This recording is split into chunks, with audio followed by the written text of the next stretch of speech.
Hola, hola, ¿qué tal, coyotes? Pues hoy estamos en un lugar muy especial con una personalidad del mundo de las carreras, del atletismo nacional, bastante importante. Así es que estamos desde su hogar. Va a ser una entrevista muy interesante. Y pues bueno, vamos a ya en directo con esa persona. Él es un hombre. Ahorita se los vamos a mostrar. Y ya de entrada, al verlo, pues nos vamos a dar cuenta de quién es. Venga, regresamos.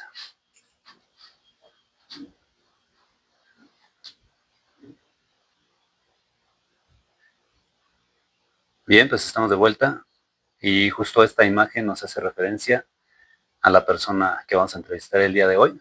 Recordamos desde su casa, la casa de su nacimiento, y pues hoy nos va a contar eh, bastante al respecto de sus inicios.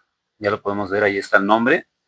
Es una personalidad de nivel nacional, pero no solamente nacional, sino por ahí estuvo teniendo marcas mundiales, de las cuales nos va a estar platicando en este momento.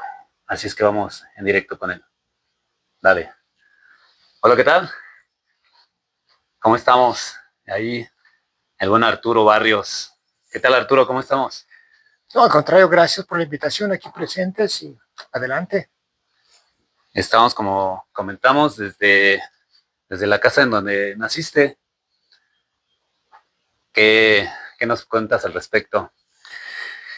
Así es, en esta casa, en la colonia agrícola oriental de la delegación Iztacalco, yo aquí nací, crecí hasta que tenía 18 años, que cuando terminé la vocacional en la número 10 en Aragón, fue cuando tuve la oportunidad o recibí una beca de Estados Unidos y fue cuando emigré a los Estados Unidos y ya realmente no regresé a México, regresaba esporádicamente a visitar a la familia, así como le hago ahora una vez al año, unos cuantos días, pero ya el tiempo ha pasado y la razón por la que emigré fue porque fui becado para seguir estudiando en los Estados Unidos a cambio de que yo representara a la universidad.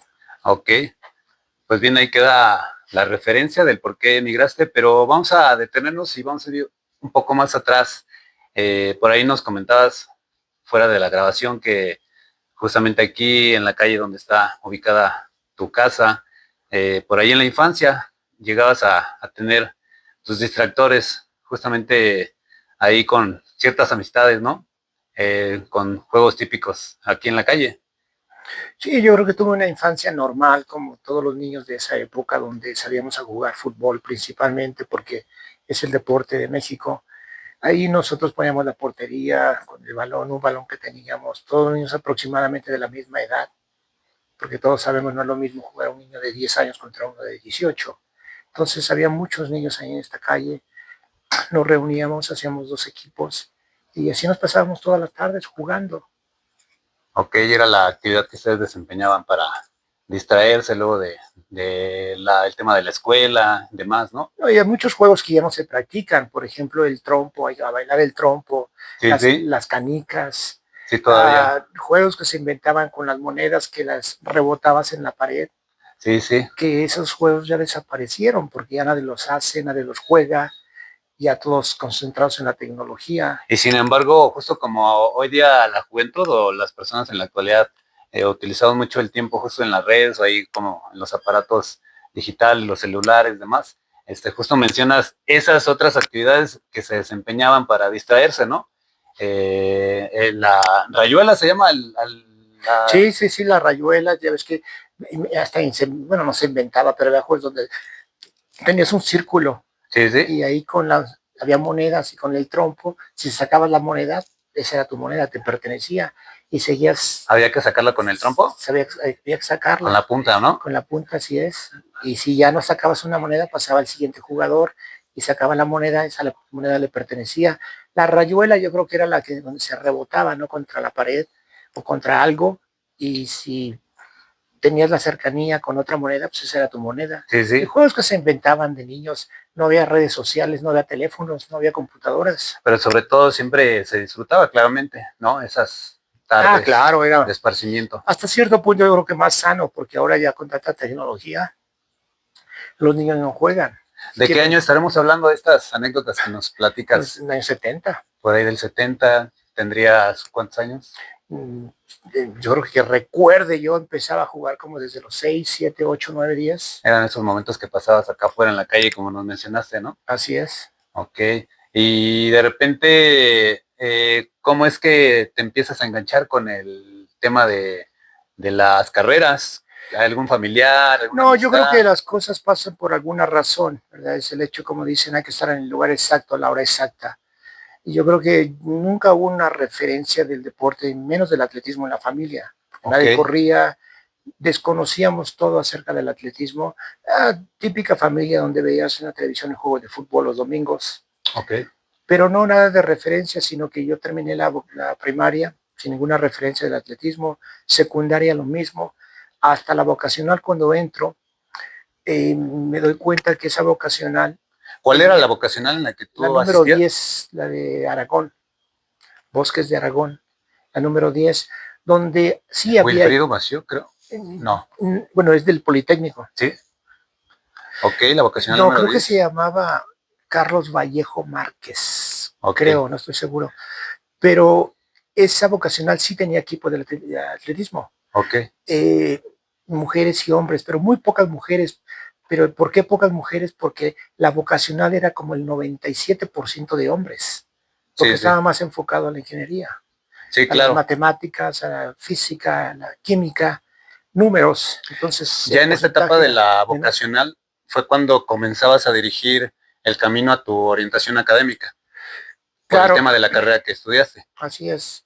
El atletismo no se presentó porque sí, yo sabía que había un equipo y yo veía que iban a entrenar, pasabas por ahí por la vocacional y había gente corriendo, gente haciendo ejercicios, gente de mi edad en ese entonces, que teníamos que 14, 15 años, Sí, sí, sí. pero no me llamaba la atención porque no sabía nada, Ok.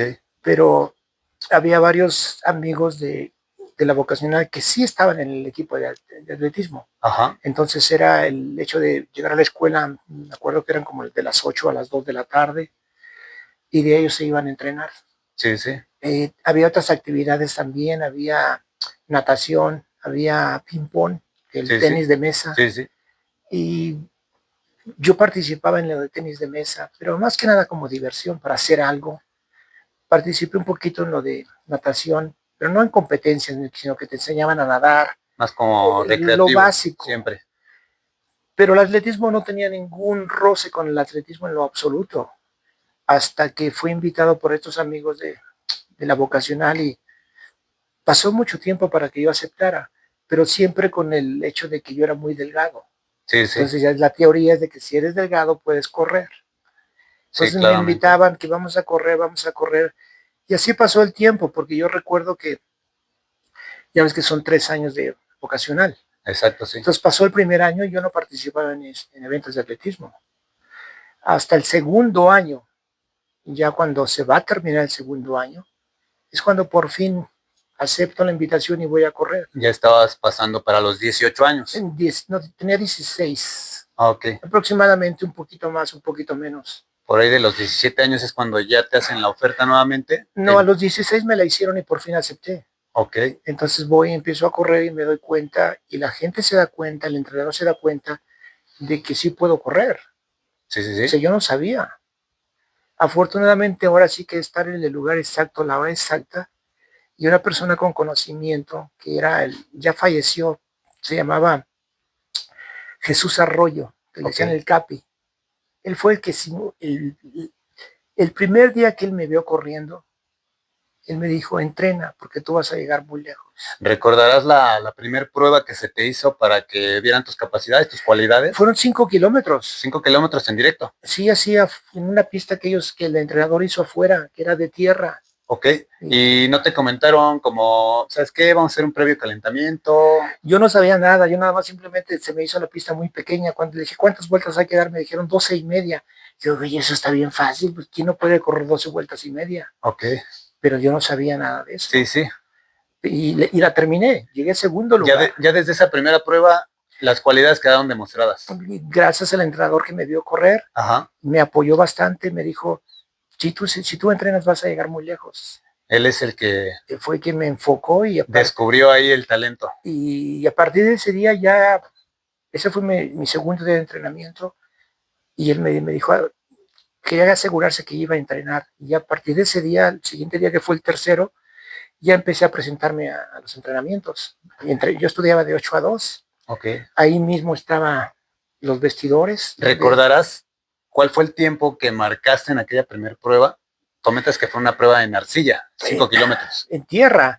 Yo recuerdo que corrí como a 3:30 el kilómetro, como 17:30. ¿Ya de una en tu primera prueba? En la primera prueba. 17:30, sin más. Sin nunca haber corrido.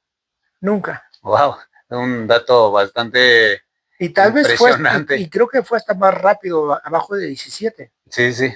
¿Y cuáles fueron tus sensaciones al mantener esos ritmos? ¿Cómo se llevó esa prueba? ¿Tú ibas siguiendo a punteros o...? Yo iba corriendo ahora sí con todo el grupo. No eran corredores veteranos, eran corredores, por ejemplo, todos de la universidad de la vocacional o de otras vocacionales que iban ahí a entrenar. Sí, la mayoría era de la vocacional 10. Y me imagino claramente que ya eran gente que traían una trayectoria. Bueno, tenían mínimo de 1 hasta 2 años de entrenamiento. Sí, sí. Porque ya los más buenos, que eran los veteranos, ya no participaban en estos chequeos, porque ya tenían otro nivel. Entonces yo recuerdo que esa vez que corrí sin nunca haber corrido en mi vida, y si no fue 17:30, yo creo que hasta fue 16:30, sin nunca haber corrido. Sí, sí, son números bastante fascinantes para un chequeo inicial, porque seguramente, y como lo comento, ya el hecho de tener compañeros que ya llevaban cierto tiempo, yo creo que ellos mismos se quedaron fascinados, ¿no? De, oye, yo llevo 2 años trabajando para bajar mi marca y tú la rompiste en tu chequeo. Sí, por eso mucha gente me preguntaba, ¿y tú quién eres? Sí, sí. ¿De dónde saliste? Y el entrenador te digo que cuando corrí, y tal vez fue hasta 16:30, pero me preguntó, dice, ¿tú ya entrenabas? Le dije, no, nunca he entrenado. Dice, sí se ve. Dice, pero tienes mucho talento. Y también hablamos de que no había una genética de familia, o al menos no hay datos de que... No, mira, eso de genética, eso no lo creo, porque siempre lo he dicho, si fuera genética yo tuviera 100 hijos. Sí, sí. Sabiendo que los 100 iban a correr rápido. Pero bueno, eso no se da. Probablemente el punto de que hubiera una referencia de alguien que practicara alguna disciplina, además, o sea, aquí lo impresionante es que justamente no habiendo ningún dato de alguna persona que tuviera algún desempeño deportivo, tú en tu prueba llegaste y de una diste esa marca. Sí, te digo, eso de genética, en eso no estoy de acuerdo, porque si fuera eso, yo tuviera 100 hijos, sabiendo que como tengo genética, todos van a ser buenos corredores o van a ser buenos deportistas, y no es así. Okay. No es así. Simplemente tú eres el afortunado que gracias a que recibes un regalo de la vida, eres el elegido para poder correr, para poder boxear, para poder subirte a la bicicleta, para poder jugar fútbol o para poder jugar voleibol, baloncesto, lo que sea. Ya es un don que Pero con el que se nace, ¿no? No es que sigas una ruta, porque si no, imagínate, el deporte estuviera únicamente integrado por unas cuantas familias, porque todo es de genética, entonces ellos siempre van a estar arriba. No es así. Así es. Bueno, se va desarrollando con la gente que dice, ¿no?, que de genética no es cierto. Yo tengo hijos, nadie corre. Sí, sí. No les gusta correr. No les entonces, apasiona, ¿no? Y yo conozco varias personas que han sido recordistas mundiales en varios eventos o campeones mundiales que tienen hijos y también tienen hijas. Nadie hace deporte. Okay. Entonces, ¿dónde quedó la genética? Pues sí, ahí también queda una perspectiva diferente. Ok, y luego ya de esa prueba, ¿qué viene? Ya inmediatamente al ver los números que dabas, seguramente te ofrecen participar en eventos ya importantes. No, de ahí obviamente me enfoco primero a la juvenil. Yo tenía 16 años, todavía entraba en la categoría juvenil. Sí, claro. Pero tengo el entrenador que me apoyó bastante y me descubrió. Él siempre tuvo la idea de que yo tenía que emigrar, irme a Estados Unidos. Sí, sí. Porque... Pero antes de eso, ¿participaste en juegos intervocacionales? Mira, la verdad no recuerdo. Yo recuerdo que en ese entonces había un poco de carreras de ruta, donde había categorías. Ajá. Desde menores de 18 años y la categoría abierta. Pero ya los que estaban más establecidos ya no participaban en estos eventos. Entonces, aunque yo corría, por ejemplo, a los 17 años, una carrera ya que mi competencia eran los juveniles, también corría ya contra personas mayores de edad. Ok. Y yo les empezaba a ganar hasta los mayores de edad. Sí, sí. Yo realmente le ganaba a todos los juveniles. Una que otra carrera que siempre llegaba tal vez en segundo que me ganaban, pero ellos me llevaban como 3 años de experiencia en O- cuanto a entrenamiento. ok. Entonces las puertas sí realmente se abrieron rápido, pero con el enfoque del entrenador a que en la primera oportunidad vas a recibir una beca y te me vas a Estados Unidos. Entonces, ¿de qué evento estamos hablando? El más trascendental que tuviste la oportunidad de participar antes de emigrar a los Estados Unidos. Corríamos, realmente no había 10,000, porque Ajá. menos en pista aquí no había. O sea, empezamos a correr realmente carreras de calle. Había unos relevos que le llamaban los relevos de la Candelaria, no sé si todavía se hagan. Yo participé ahí en esos eventos que eran relevos, obviamente. Varias personas corrían unos ciertos kilómetros y después le dabas como la estafeta al otro y así. Entonces ahí sí Esto participaba. se llevaba a cabo en la alcaldía hoy día. No recuerdo, te va a pasar tanto tiempo, pero como no había tantas carreras de pista y las pocas que había sí participaba. Ok. Entonces, pero era difícil encontrar una carrera de 10 kilómetros en pista. Sí, sí. Pero yo empecé a tener experiencia en carreras de ruta, donde realmente la distancia siempre eran 5 kilómetros, 8 y una que otra de 10. ¿Alguna que recuerdes con un énfasis especial? No, realmente no. Yo simplemente, cuando ya empezamos a enfocarnos más a la pista, a los 17 años. Ok, hacemos un pequeño corte. Listo, estamos de vuelta. Entonces, nos comentaba, ya una vez que empieza a tener un gran desempeño en el nivel juvenil, tiene la oportunidad, nos comenta, de ir a una prueba en Laredo, Texas. En ese entonces el Politécnico enviaba un autobús, imagínate, lleno de atletas, que eran Sí, sí. como 32 atletas, un entrenador, un masajista o aguador, o llámale como quieras, y en autobús, Sí, sí. desde aquí hasta Laredo, que era Nuevo Laredo, y de ahí pasábamos a Laredo, Texas. Ok. Ahí fue donde había carreras que yo participaba a mis 16 años contra corredores de preparatorias de ahí como del estado de Texas. Ok. Y ahí corrí la milla. El primer año, yo a mis 16 años, yo gané esa carrera y ya las universidades empezaban a interesar, hablaban con mi entrenador, pero él les informó que yo todavía no podía viajar porque todavía me faltaba un año de preparatoria. Ok. Al siguiente año, que ya tengo 17, regresamos a ese mismo evento. ¿Recuerda el Vuelvo, nombre? ¿Cómo se llamaba el evento? fue en Laredo, Texas, creo que todavía ya no se hace, no sé si se haga, se llamaba como estaba entre las dos fronteras, Ok. le llamaban como la Olimpiada de las Fronteras, Ya. que en inglés era The Border Olympics, Ok. era la Olimpiada de las Fronteras. Sí, sí. Cuando regreso el segundo año, ahí vuelvo a correr la milla, vuelvo a ganar la milla y entonces sí hay interés. Es cuando realmente empieza las ofertas de irme a Estados Unidos. ¿Recuerda algún par de universidades que hayan tirado las ofertas No, yo iniciales? tenía bastantes. Yo tenía, por ejemplo, donde estudié, que fue la que obviamente elegí, que es la de Texas A&M.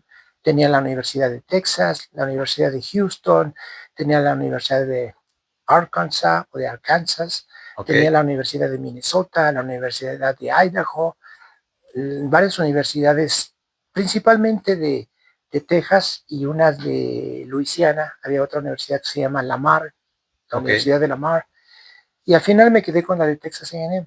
Ahí fue donde decide hacer su carrera universitaria. Nos decía cuál fue la carrera que eligió estar llevando a cabo. Yo soy ingeniero mecánico. Ok. Estoy titulado, sí tengo mi título, Ok. pero nunca ejercí. Sí, sí, se dedicó el enfoque al atletismo 100%. Ya una vez estando ahí en esta universidad, venga, pues estamos de vuelta y nos comentaba, ya una vez que elige la universidad, que fue la de Texas, termina ya la vocacional, se hace el trámite y pues ya está del otro lado. Sí, yo termino la vocación a los 17 años, que realmente era joven, porque la mayoría los terminaba la vocación a los 18. Sí, sí. Yo a los 17, pero yo perdí un año donde realmente no estudié, no porque no quisiera, sino porque por los trámites de todo el papeleo que se tenía que hacer, ya cuando se hizo todo ese proceso, que fue un proceso largo, ya tenía todos los documentos necesarios para viajar a Estados Unidos, ya había empezado la universidad. Sí, sí. Entonces ese año lo perdí, hasta si no me hubiera ido a los 17. Entonces pierdo un año donde realmente no estudio, pero yo seguía entrenando. A los 18 ya me voy a Estados Unidos, llego al estado de Texas y ya empiezo a correr por la universidad.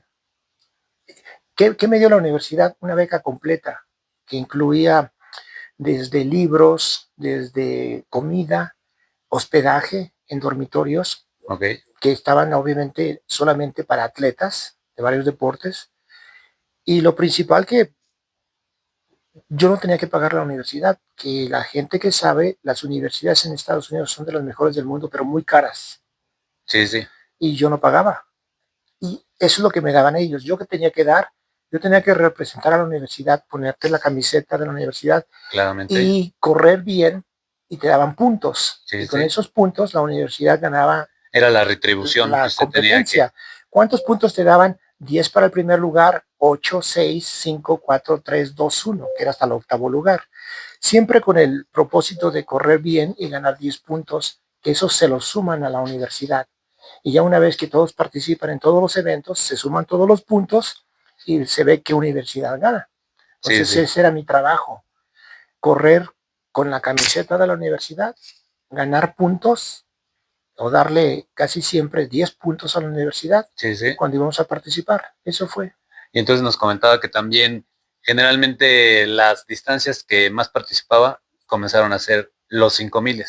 Sí, no porque no quisiera, sino que había muy pocos 10,000. Y eso es de entender, ¿verdad? Porque si tienes 17, 18 años, es difícil que corras 10 kilómetros cada fin de semana, porque hay competencias a nivel universitario hasta cada semana, Sí, sí. cuando empieza la temporada. Entonces simplemente se corría 5,000, casi siempre había. Entonces yo corría 5,000, pero cuando se presentaba la oportunidad de correr 10,000, ya saltaba y corría 10,000. Sí, Y sí. ya cuando era, que siempre fue como en mayo de cada año, es cuando ya se terminan todas las competencias y Sí. los mejores corredores de cada universidad que corren cierto tiempo asisten al campeonato nacional de todas las universidades del país, van a cierto estado donde hay buenas pistas ahí en todos los estados y ahí ya compites a nivel nacional contra todos los corredores de nivel universitario. Claramente le Que yo tenía tocó 18 participar. años y obviamente como estás en la universidad, ¿qué tienes? 18, 19, 20, 21, máximo 22. Entonces estás corriendo contra personas que tienen 18, máximo 22. Ok. Y seguramente le tocó participar justamente en alguna de esas competencias. Sí, y eso es lo importante porque te da mucho fogueo. No hay que olvidar que antes de eso, lo que es el otoño e invierno, corres en carreras de campo traviesa. Cuando viene, de ahí se termina la universidad en diciembre. En enero que empieza, participas en carreras de bajo techo. Ok. Y lo que es enero, febrero y hasta marzo, que es el campeonato nacional de bajo techo. Y ya en abril o en marzo ya se empiezan las carreras al aire libre. Ok. Entonces, ese es el fogueo muy importante para un corredor, que empiezas con campo traviesa, bajo techo, al aire libre. Entonces Ok. yo participaba en todas esas carreras. ¿Cuántas carreras participas realmente? Si contamos todas, yo creo que anualmente corría unas 20, que sería casi una carrera cada 2 semanas. ¿Algún evento que recuerde con especial eh, Mira, yo la más experiencia? importante fue cuando ya era mi último año de universidad, ya participo en el Campeonato Nacional de Universidades, yo quedé segundo lugar, que Ok. ahí le di 8 puntos a la universidad, pero te digo, lo importante de ahí que no es tan fácil correr, porque estás corriendo contra lo mejor Sí, de los sí. corredores universitarios de todo el país. Ok. Entonces ahí es cuando ya era mi último año de universidad. Corro a 10 kilómetros en pista, creo que corrí 28:32. El que ganó corrió como 28:30, perdí por 2 segundos, pero ahí es ahí donde me doy cuenta que sí tengo futuro porque iba mejorando. O Sí, sea, sí. empecé como desde los 29:30 y bajaba a 29:10, abajo de 29, y ya después corría siempre 28:45, 28:40, y Era como poco a más su poco estándar. iba mejorando hasta que ya mi última carrera como universitario corrí 28:32. Entonces ahí me doy cuenta que sí he progresado positivamente y cada año estoy mejorando y estoy corriendo más rápido. Ok. Vamos a hacer una pausa y regresamos con algunas imágenes para que a ver qué nos comenta, qué referencia nos da de ellas. Volvemos. Ok, pues ya estamos de vuelta. Nos ha compartido la experiencia que llegó a tener en lo que fue la etapa universitaria, pero tenemos imágenes ya cuando termina esa etapa. Esta imagen que estamos viendo aquí, ¿de qué evento se trata? Este es de la Olimpiada del 92 en España, de Barcelona. Esa es la final de los 10 kilómetros. Ok, y ahí qué anécdotas nos puede compartir. Bueno, como tú sabes, ya una competencia a nivel mundial, donde estás corriendo contra lo mejor del mundo. Por ejemplo, ¿cuál es la diferencia entre una final olímpica y un récord mundial? La final olímpica casi siempre son carreras tácticas, que no se corre rápido, porque es lógico. Nadie quiere trabajar para otras personas. Entonces es una carrera muy táctica. En ocasiones son rápidas, pero es muy difícil establecer un récord mundial en una carrera de pista de larga distancia. Va viendo reservas por lo que nos está Claro, entonces es comentando. muy difícil. Eso fue una carrera más táctica y realmente la carrera ya empieza faltando como 5 vueltas. Ok. Y a veces cuando empiezan a correr van tan despacio que para ese nivel casi es casi caminando. Okay. Entonces esa es una. El récord mundial es muy diferente porque ahí ya se trabajó y el organizador te pone hasta lo que es conocido como la liebre. Sí, sí. Para que empiece a correr rápido y todo el grupo, el que quiera, lo sigue a la liebre. Pero sí, va enfocado para 2 o 3 personas que pueden romper el récord mundial. Entonces, eso fue donde yo me enfoqué después de la Olimpiada del 88, donde ya todo lo preparan, viene la carrera, tienes liebre, había 2 liebres, una hasta el kilómetro 3 y hasta el kilómetro 5. Después del 5, ahora sí que te vaya bien y empiezas a correr solo. ¿Y ahí qué Pero ya, resultado se logró obtener en esta? bueno, en la marca récord mundial fue 27:08. Sí, sí. En el 92 yo participo en los Juegos Olímpicos. La gente, obviamente, yo también esperaba que se obtuviera la medalla de oro, porque era algo que la gente entendía, porque imagínate, es el récord mundial, quien ha corrido más rápido, pues casi hasta cierto punto es lógico de que vas a obtener la medalla de oro, pero no siempre es así. Sí, sí. No siempre es así. Entonces, eh,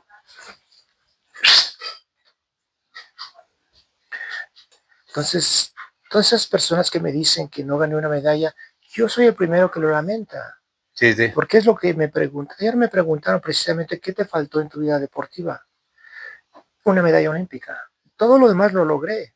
Yo participé en todos los eventos que te puedas imaginar que antes eran conocidos como los del Grand Prix, que eran en Europa, en todos, muchísimos países del mundo. Yo fui a correr y siempre corría bien. Ya una vez como recordista mundial, es lógico que esperan que tú ganes, porque para eso te están pagando. Sí, sí. Tú ya no puedes ir a participar y llegar en 7.º lugar.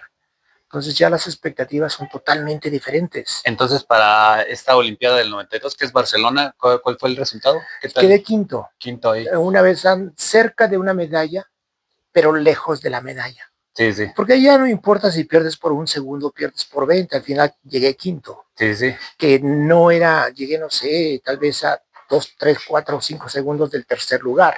Sí, sí. Pero no gané medalla. Okay. Y te digo, si hay una persona que lo lamenta, soy yo. Porque es lo que me faltó en mi vida deportiva.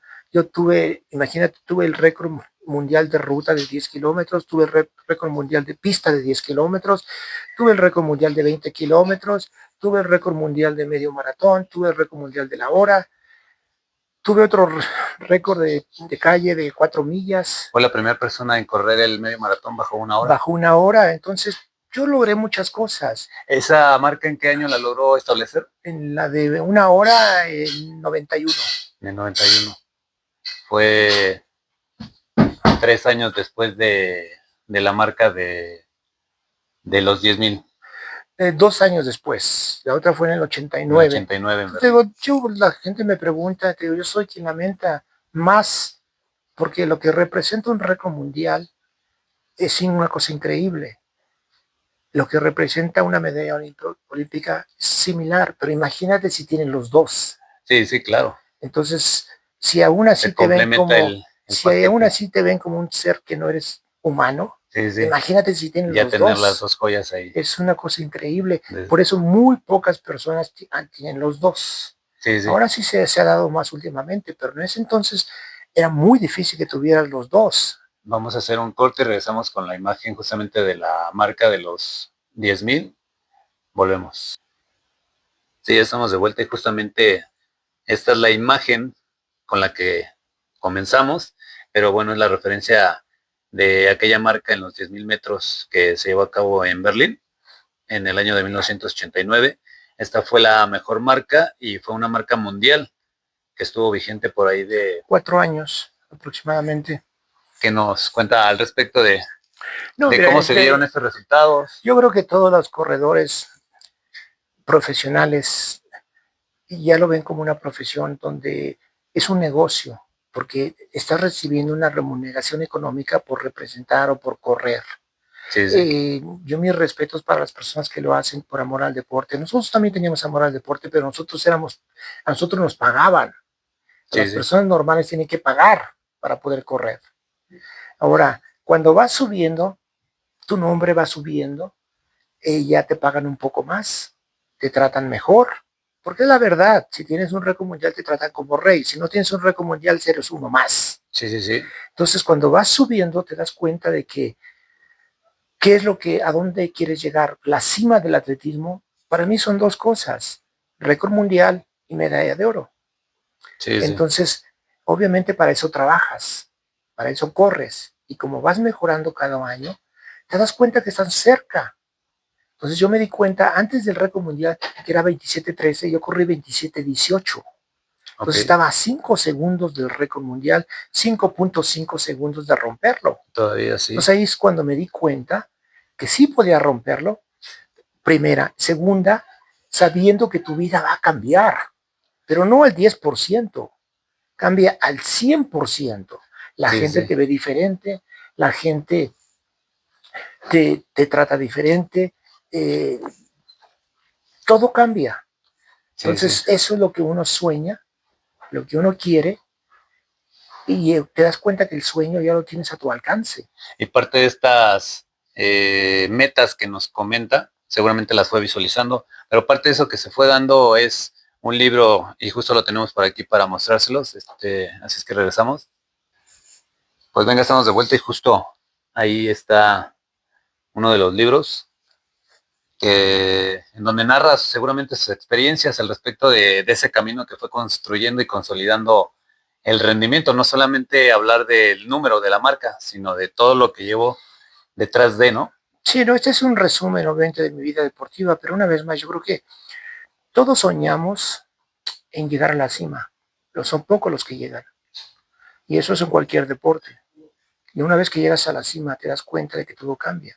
Entonces, te digo, yo cuando me acerqué a 27:18, estaba a punto, aproximadamente 5 segundos, un poquito más de, como 5 segundos de igualarlo, 5 segundos de romperlo. Entonces, ese siempre fue mi deseo de llegar a la cima. Y lo hice, Sí, lo sí lo hice, visualizaba, sí lo... lo hice, y ya cuando llegas a la cima, todo cambia.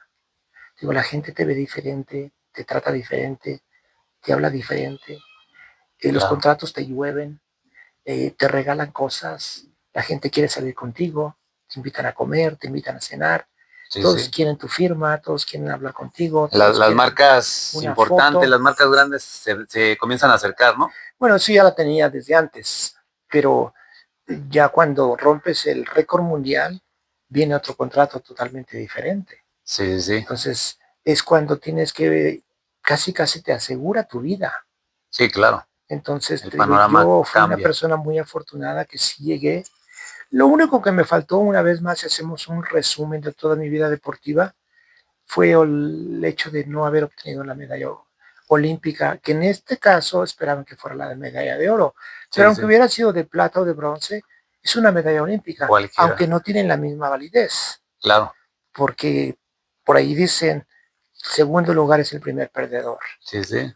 Entonces, aunque tengas la medalla de plata, que es logro increíble, no se acerca A la a dimensión la de oro, del oro, o claro. tener el récord mundial, o que estuviste a 2 segundos de romperlo. Sí, sí, sí, Pues sí, claro. felicidades que llegaste a 2 segundos, pero no lo rompiste. Sí, claro. Bueno, vamos a hacer una pausa, regresamos justamente hablando del tema de marcas importantes que se acercaron en aquel momento exitoso de su carrera. Regresamos. Pues bien, estamos de vuelta con esta imagen en la que nos comenta que por ahí de los 25, 26 años, y justo lo que señalamos, cuando tienes un alto rendimiento, hay marcas que se comienzan a acercar y en este caso vemos que Reebok fue una de ellas y justo en los 80 era una marca que tenía una importancia bastante destacada en el mundo del atletismo. Sí, mira, yo creo que cuando empiezas ya a correr como corredor profesional y te ven que tienes el potencial para correr bien, te dan un contrato. Este contrato que incluye ropa deportiva, zapatos, en ocasiones te pagan hasta un seguro médico, te pagan los viajes no tanto porque las carreras que te invitan ellos pagan eso, pagan el hospedaje, entonces no te tienes que preocupar por el material deportivo, Sí, sí. pero si vas mejorando, la misma compañía, el contrato que tienes, ese realmente desaparece o lo rompen Sí, y te hacen otro nuevo contrato una ya mejor con el oferta. mejor oferta, pero mejor valor.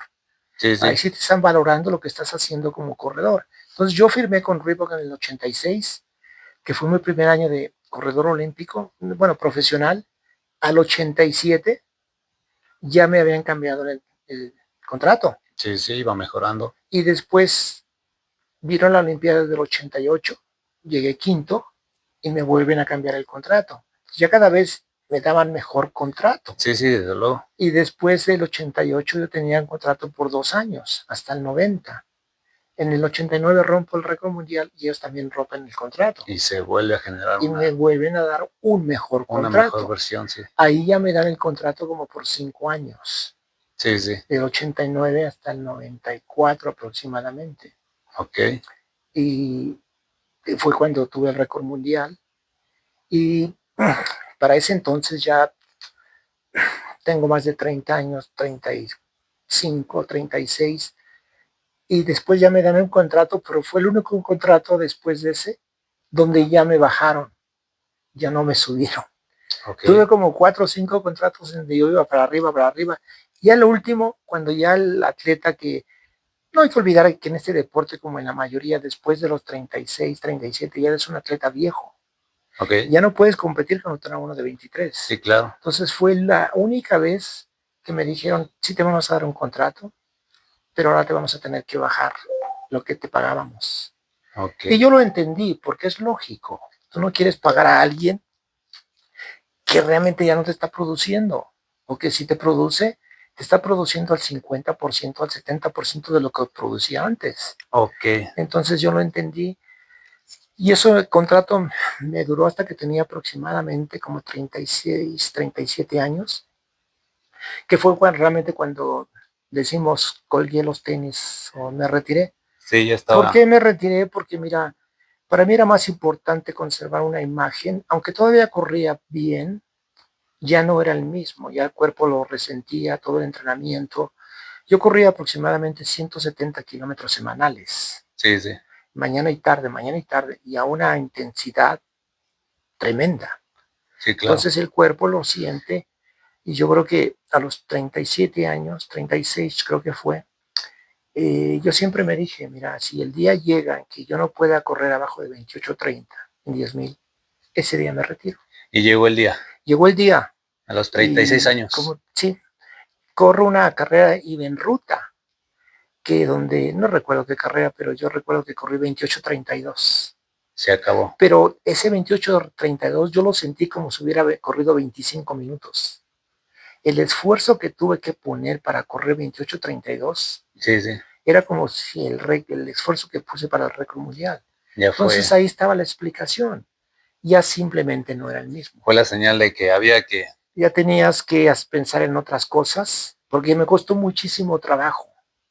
Terminé con 28:32 y tal parece que hubiera corrido 26:20. Sí, sí. El esfuerzo que tuvo que hacer Sí, ya la demanda era era bastante tremenda mayor. y ya el esfuerzo no había comparación con el tiempo. Sí, claro. Y cuando corres en otro, por ejemplo, yo llegué a correr 27-18, 27-21, 23, te sientes bien, llegas cansado, pero normal. Aquí yo llegué muerto. Sí, sí, sí. Entonces ese día yo dije hasta aquí Ahí y quedó. jamás volví a correr. 36 años corriendo un 10,000 arriba de los 28-30.